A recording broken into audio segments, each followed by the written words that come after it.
One thing I don't do, I'm the type of person, I'm a team player. So if God was in a situation and I feel like somebody feels trying to take it. One thing I don't do, I'm the type of person, I'm a team player through and through. So if God himself was in a situation where I felt like somebody was trying to take his life, you're damn right, I'm a ride, no questions asked, no hesitation. Straight loyalty from the heart. Imagine going from flexing millions, riding private jets like it was nothing, cracking all the huzz you ever dreamed of, and repping one of the most powerful labels in hip-hop to suddenly going completely ghost. No music dropping, no deals popping off, no buzz around your name. Nothing but silence and shadows where the spotlight used to be. We're talking about Blacc Youngsta. And here's the part that's going to blow your mind straight out the water. He got dropped from CMG, Yo Gotti's label, or at least that's how the streets are whispering it. And now word on the block is he's out here practically begging Gotti to let him back in, like the prodigal son trying to reclaim his throne. And on top of that, the money is running out fast. The streams are drying up like a desert in July, the features from big names are gone like they never existed, and the streets are saying Youngsta might actually be going broke for real. Oh my God, that is crazy. That is the kind of twist that hits you in the chest and makes you rethink everything you thought you knew about this rap game. But wait, before we get into all of that heavy stuff, I need to break down the full story from the very beginning. Because y'all, this ain't just some random rapper falling off the map like it happens every other week. This is a whole rise that felt like a movie. A whole fall that came slow and painful. A whole betrayal wrapped in loyalty. A whole ghost story that nobody saw coming until it was too late. And it's wild from start to finish, the kind of tale that sticks with you long after the beat fades. So sit down, lock in, and do not click away because I promise you, the ending of this story is something nobody saw coming. Not even the ones who lived it day by day. Let's get into it like we're sitting on the porch in South Memphis swapping stories over a cold one.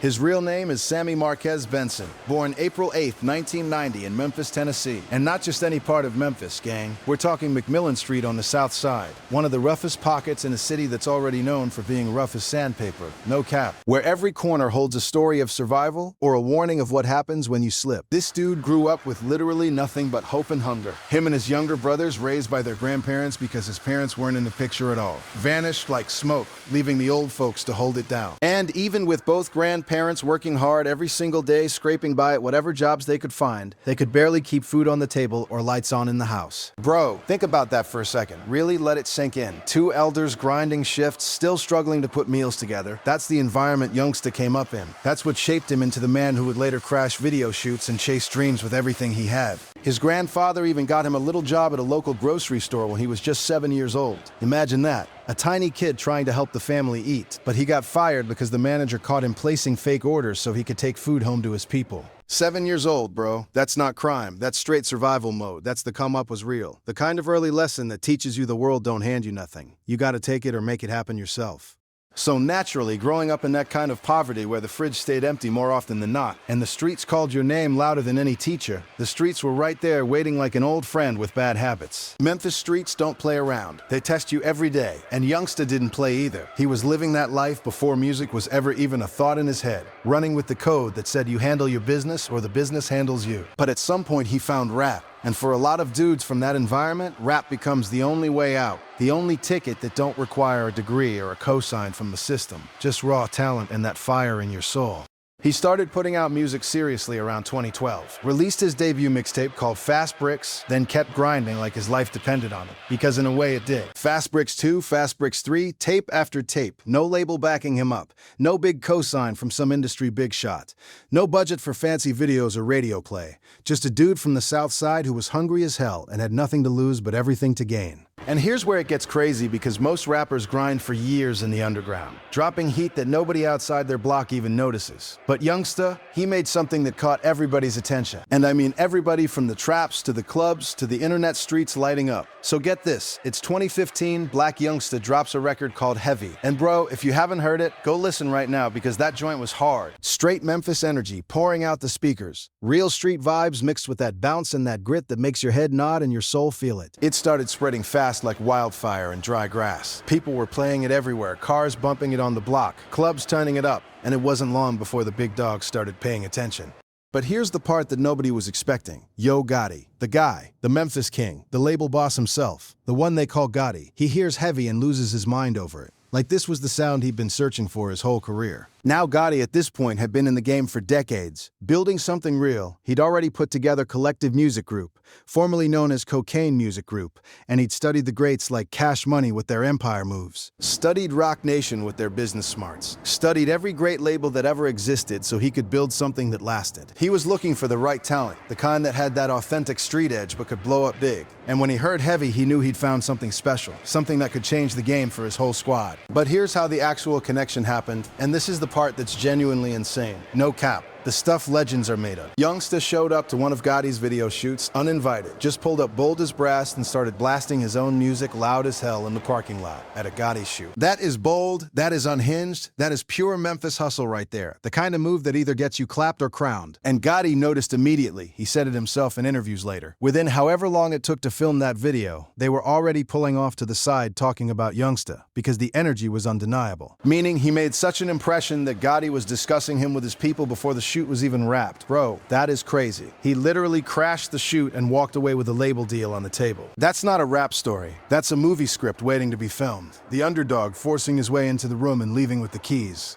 So Gotti hopped on the Heavy remix. That was the stamp of approval. That was Gotti saying to the whole world, this is my guy. This is the future of CMG. And shortly after that, it became official. In 2015, Blacc Youngsta signed to Collective Music Group. And the signing, it didn't happen in some boring boardroom with lawyers shuffling papers. Gotti signed him on a private jet. He literally posted about it for the world to see. Welcome to CMG. This your shot, homie? You get back what you put in. On a private jet. Gang, if you come from nothing like McMillan Street, stealing food at 7 years old just to eat, and you're suddenly signing a deal on a private jet with one of the biggest names in the city, that feeling has to be indescribable, like the American dream hitting you square in the face. That's the kind of moment that changes a man's whole bloodline, the pivot point where poverty starts to loosen its grip. So now Youngsta is officially CMG, and things start moving fast. Faster than he could have dreamed. His first mixtape under the label, I Swear to God, dropped in September 2015, and Gotti was on it. Hoosie Badaz was on it too. It was a statement to the industry that this was a movement, not just one artist. Then he started establishing his own imprint under CMG, called Heavy Camp.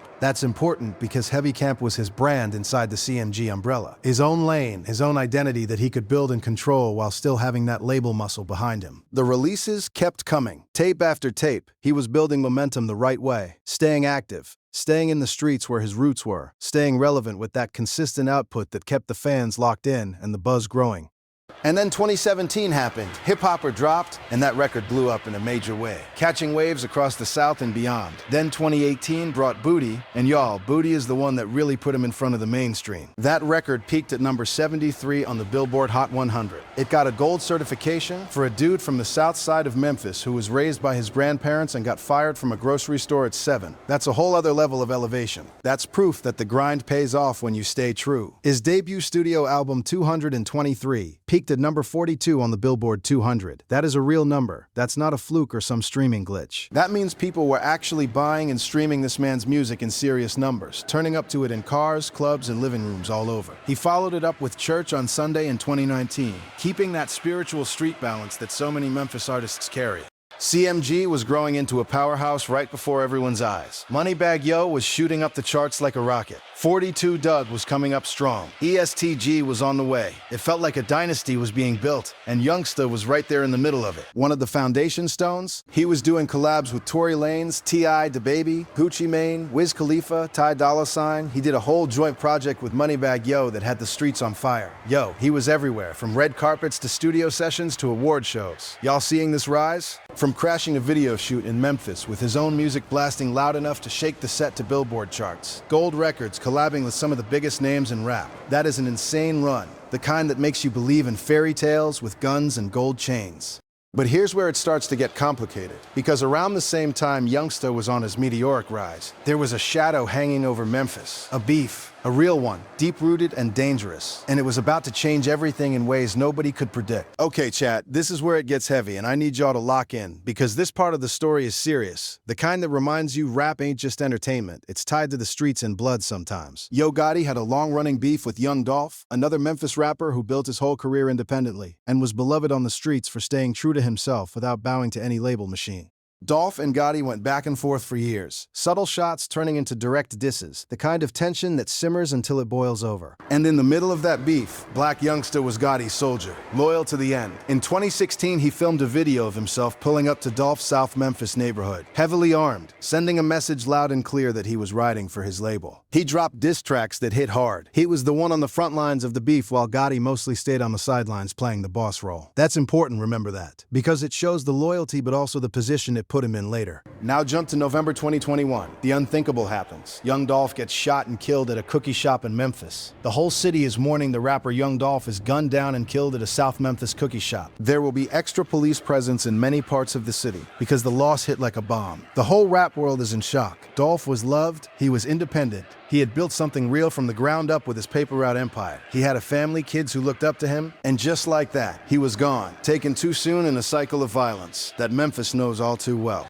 And what does Blacc Youngsta do almost immediately after? He performs Shake Some, his diss track against Dolph, at a concert in Dallas with people in the crowd still raw from the news while the whole city is grieving. Oh my God, bro, the backlash was immediate and it was severe, like pouring gasoline on an already burning house. And if that wasn't enough to set the internet and the streets on fire, he drops a new music video where he's walking through a cemetery and stops at a gravestone with the name Thornton on it. Dolph's last name was Thornton Gang. People lost it completely. Dolph's fans, Dolph's family, the Memphis community, they were furious, calling it disrespectful, heartless. The kind of move that crosses lines even in a game built on tough talk? Suddenly all eyes were on Gotti. Is he going to check Youngsta? Is he going to cut him loose to save face? Reports started flying everywhere. Blogs, social media saying that Youngsta had been dropped from CMG. And for a minute, those rumors were running so hot that it felt like straight fact, like the end of an era. But then Gotti got on Twitter and said, "I'm seeing too much cap on these blogs. Fake news, Lil Bro a boss, he can't be dropped." And then he told everyone to keep his name out of the rumors. So on paper, Youngsta was still CMG. Gotti defended him publicly in that short tweet.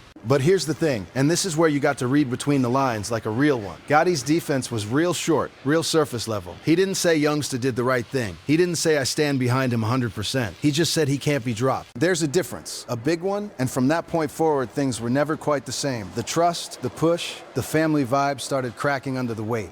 Now here's where it gets real, and this is where I need y'all to pay close attention because what happened to Blacc Youngsta after the Dolph situation isn't a single moment you can point to on a timeline. It's a slow burn, it's a fade into the background. And the music industry fade is one of the coldest things that can happen to an artist because nobody ever officially tells you it's over. They just stop calling, stop promoting, stop investing, and you wake up one day realizing the machine moved on without you. Look at CMG after 2021. Gotti's label was ascending to new heights like a rocket ship. They locked in an 8-figure partnership deal with Interscope Records. 8 figures gang, that's massive money that changes everything for a label's future. Moneybagg Yo dropped Gangsta's Pain, and it hit #1 on the Billboard 200 twice, staying at the top and proving the CMG formula was working. 42 Dugg was moving units and getting placements. ESTG was coming through with that Kentucky fire but tied into the Memphis sound, and then in 2022, CMG signed Glorilla, and she became a phenomenon almost overnight. Grammy nominations, BET Awards, top 10 pop hits, her energy taking over the culture. Where was Youngsta in all of this? On the CMG compilation album in 2022, he had a feature. Just a feature, that's it. While Moneybagg Yo was running the charts and Glorilla was the hottest new thing in rap.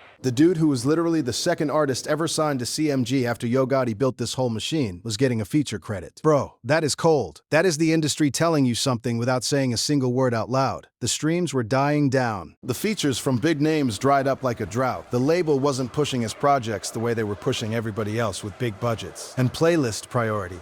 And people started noticing, why isn't CMG giving Youngsta the same resources? Why isn't he getting the same promo budget? Why is the second artist ever signed to this label being treated like the last priority on the list? And here's the tea. Some people think the Dolph situation poisoned the well in ways nobody could ever fully fix. Because even though Gotti defended Youngsta publicly that one time, the whole situation brought a cloud over CMG that Gotti didn't need at a time when the label was exploding. Having your artist performing diss tracks and making cemetery videos days after a man got murdered, that's PR damage that doesn't just disappear overnight. It lingers like smoke in the air, affecting deals, affecting perception, affecting how the industry views the whole camp. So the label kept him technically on the roster, but the support was drying up like a puddle in the Memphis summer heat. Slow, steady, inevitable. So word started circulating that Youngsta had announced his departure from CMG. Not just rumors this time. Publicly, he was done. He was going independent. The narrative was that he was fed up with being the last artist on the label to get support, tired of watching everybody else eat big while he was sitting at the table with an empty plate, feeling like the loyalty he showed wasn't being returned in the same measure.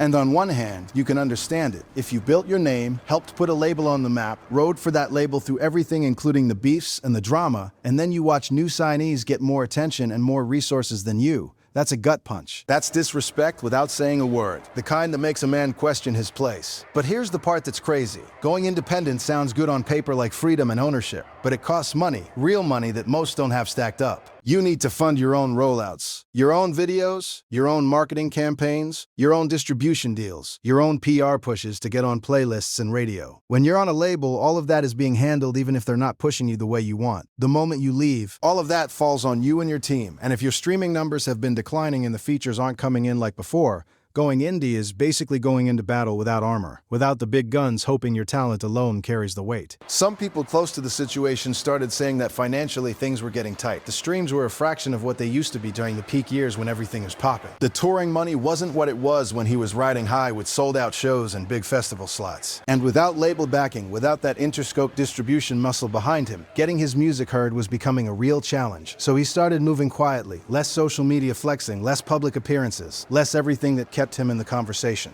And when a rapper who used to be everywhere suddenly goes quiet, people start asking questions. Where's Youngsta? What happened to him? Why isn't he dropping consistently? Why has he gone ghost like that?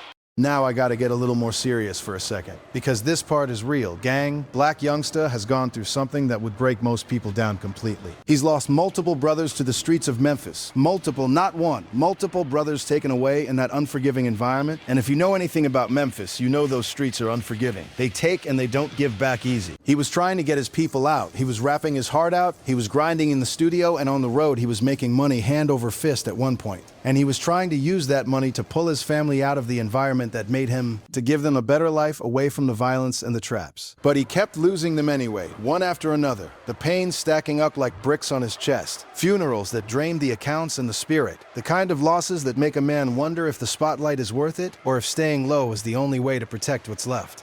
That kind of weight doesn't just affect you emotionally. It affects how you move in the world. It affects your music turning darker or more reflective. It affects your decisions on who to trust and when to step back. It affects whether you want to be in the spotlight or whether you'd rather stay in the dark. Because the spotlight brings attention. And in Memphis, attention can cost you everything, from your peace to your life. So when people ask, why did Youngsta go ghost? Some of it is label stuff. Some of it is financial pressures mounting. But some of it is also just a man carrying more pain than anyone on the outside can really understand. The kind of pain that makes you reevaluate everything. And that's why I always say we got to be careful how we talk about artists who fall off because we don't always know what they're going through behind closed doors. The losses, the betrayals, the weight of trying to hold a family together while the world watches your every move. All right, gang, here's the part you've been waiting for. And this is where the story comes full circle, because the word on the street is that Youngsta has been making moves to get back in Gotti's good graces. That after going independent, after going ghost, after realizing that the label machine is something you cannot just replicate on your own overnight no matter how talented you are. He's been trying to get back to CMG, back to the family that built him up. Now let me be clear, nobody has come out on camera and said Youngsta called Gotti begging on his knees. But the situation around him is telling a story louder than any quote ever could. And sometimes the situation speaks louder than any quote because actions and silence say it all. Think about it. His departure from CMG happened right around the time that a CMG affiliate was going through a trial connected to the Young Dolph murder case. The timing of Youngsta publicly separating himself from CMG right before all that legal heat started flaring up. Some people are saying that was intentional. Some are saying he was pushed out so the label could protect itself from any extra drama. Others are saying he left voluntarily and is now regretting it because the grass wasn't greener on the indie side.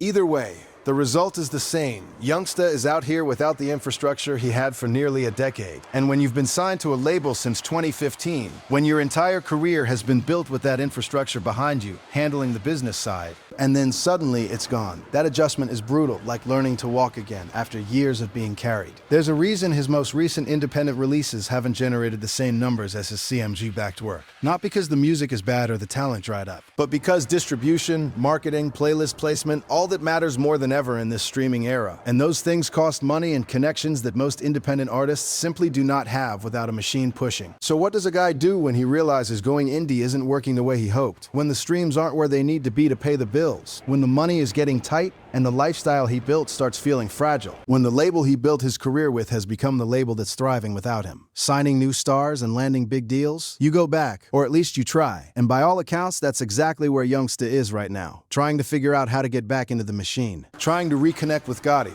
Because without it, and this is the cold truth of the music business, even a talented artist from a legendary rap city like Memphis can fade into nothing, become another story of what could have been. Bro, that's actually insane. I'm not even lying when I say it. The same dude who crashed a video shoot just to get attention back in 2015 with nothing but his music and his nerve is now in a position where he might need that same bold energy all over again just to stay relevant in a game that moves faster than ever. Now let's talk about the money, because this is a conversation that needs to happen, the kind of real talk that strips away the flex and shows the ugly truth. A lot of people look at rappers who were buzzing in 2017 and 2018 and assume those guys are set for life, living off royalties and investments. But gang, that is not how this industry works at all. It's a trap disguised as a blessing. When you're signed to a label, a lot of what looks like wealth is actually fronted. Advances, label money for videos and tours, P&D deals, marketing budgets, all of that gets recouped, meaning the label takes it back from your royalties before you see a real check that you can call yours. So even if your album goes gold and your songs are getting millions of streams every month, if your advances were big enough to cover the private jets and the chains, you might not see significant royalty money for years, sometimes never if the numbers don't add up. And the lifestyle, the jewelry, the cars, the flexing on Instagram, that comes fast and goes faster than you can blink. Especially when you've got family you're trying to take care of. Extended family depending on you, especially when you've lost people and you're spending on funerals. On helping people in your community, on trying to break the cycle, that money moves quick, slipping through fingers like water.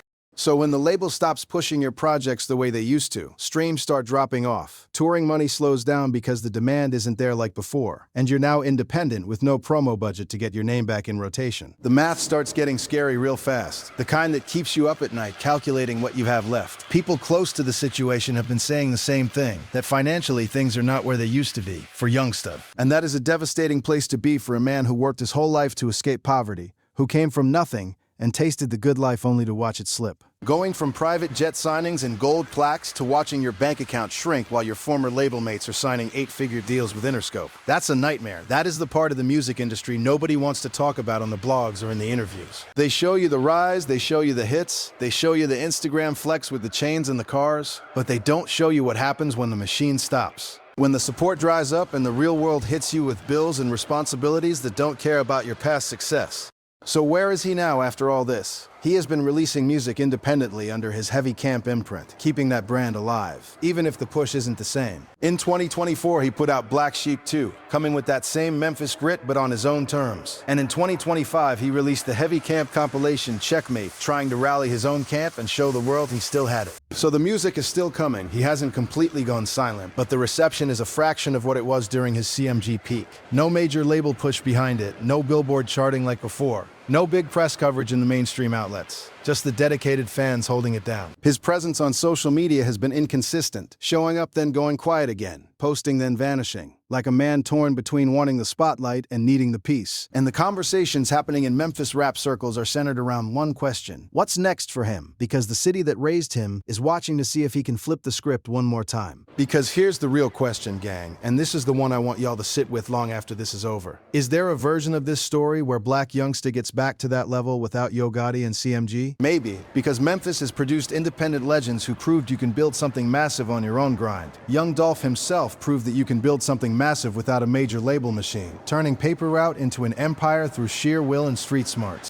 But Dolph built his independence when he was at his commercial peak, Not after he'd already faded a bit and the momentum slowed. Youngsta's window might be different now. The game changed with algorithms and social media dictating everything. And the people around him know it, which is why the conversations about reconnecting with Gotti keep coming up in the whispers and the group chats. Because sometimes the smartest move isn't pride. Sometimes the smartest move is picking up the phone and saying, look, whatever happened between us, let's figure it out, because I'm better inside this machine than outside of it, where the resources and the reach can take me to new heights again. And that's the full story, gang. That's everything from McMillan Street poverty to crashing Gotti's video shoot with nothing but nerve and a dream. From signing on a private jet feeling like a king, to going ghost in the shadows. From gold records and Billboard charts that had the world chanting his name to going independent and running out of runway, watching the money and the buzz fade. Blacc Youngsta is one of the most fascinating stories in Memphis rap because it's got everything, a real come up from the bottom that inspires a loyalty that maybe went too far and cost him in the end. A label situation that slowly squeezed him out without ever saying the words. Tragedy, multiple losses that would crush anyone, and now the humbly of realizing the game don't owe nobody nothing. No cap, this is one of the wildest falls from inside a machine that I've seen in a long time because it wasn't a drug charge or a major scandal that took him down. It was a slow fade, a quiet drift away from the people who built him up, the kind that happens in silence until one day you look up and the empire moved on.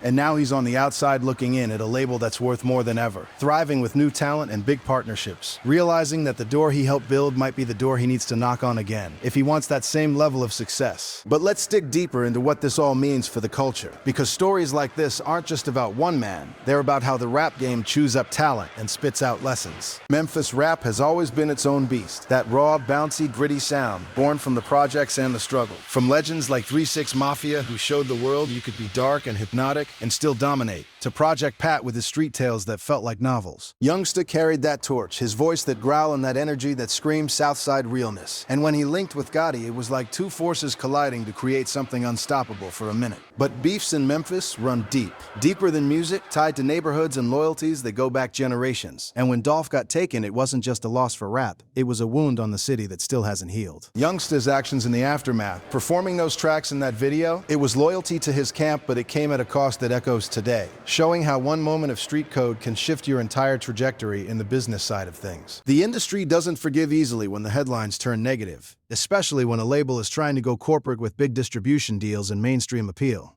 Think about the emotional toll, too. Losing brothers in the streets isn't something you just rap about and move on from. It's the kind of grief that sits heavy, making every decision feel weighted. He was out here trying to be the savior for his family, pulling them up, but the streets kept pulling back, and that push and pull broke something inside, leading to the ghost period where maybe the pain made the fame feel hollow. Going independent, after years with CMG exposed the harsh realities most don't talk about, like how playlist curators and social media algorithms control who blows up now, not just talent. Without that label promo team securing spots on Apple Music or Spotify's top charts, your music can be fire but still get buried under the noise of whoever's paying for priority. The recoupment game is another beast. Labels front the money knowing most artists won't recoup fully, keeping them in debt while the execs eat good. Youngsta's story highlights that trap perfectly. The flex phase masking the reality that the real bag might not come until years later, if ever. And when the push stops, the lifestyle you built on advances, and tour guarantees starts crumbling, especially when you're the one holding down family funerals and community support. It's a cycle that traps so many, from the come up high to the slow decline. And Youngsta's in that middle now, still dropping music but without the machine amplifying it to the masses. His recent projects under Heavy Camp show he hasn't lost the hunger. Black Sheep 2 with its introspective tracks mixed with that classic bounce. Checkmate as a compilation trying to showcase his camp like the old days. But the numbers tell the tale. No chart peaks. No viral moments dominating TikTok like Glorilla's run. That's not shade, that's the reality of the game when you're on your own. Could he rebuild independently? Memphis has seen it with Dolph, who stayed independent and built an empire that outlived him. But Dolph had the momentum at full throttle when he went that route. Youngsta's at a different stage, post-fade, and the window for that kind of comeback narrows every year, as new talent floods in. The smartest play might be swallowing pride and linking back with Gotti, where the infrastructure could relaunch him to those Billboard days. Maybe a joint project or a feature run that reminds everyone why he was signed in the first place. Or maybe he carves a new path, using his story as the hook, turning the humbling into motivation that resonates with every underdog listening. Either way, his journey from McMillan Street survival to private jet dreams to quiet struggles is a blueprint and a warning, all in one, showing the highs are high but the lows hit different when the support vanishes. Gang, if you watched all the way to the end or read through this whole breakdown, that means you're a real one, the kind who appreciates the full picture behind the music. Real ones, hit that like button if this story hit you. Real ones, subscribe so you stay locked in with these deep dives. Real ones, leave a comment down below and tell me, do you think Gotti should sign Blacc Youngsta again and give him that second chance in the machine? Do you think Youngsta can rebuild on his own and prove the indie route works even after the fade? Drop your thoughts because I read every single comment and the discussions get real in there. And if you want more stories like this, the rises, the falls, the beefs, the comebacks in hip-hop, make sure you're subscribed and hit that bell so you don't miss the next one. Because I got more coming, trust me. The next one y'all are not ready for. It's going to be even deeper. I'll catch y'all in the next one. Peace. Stay solid out there.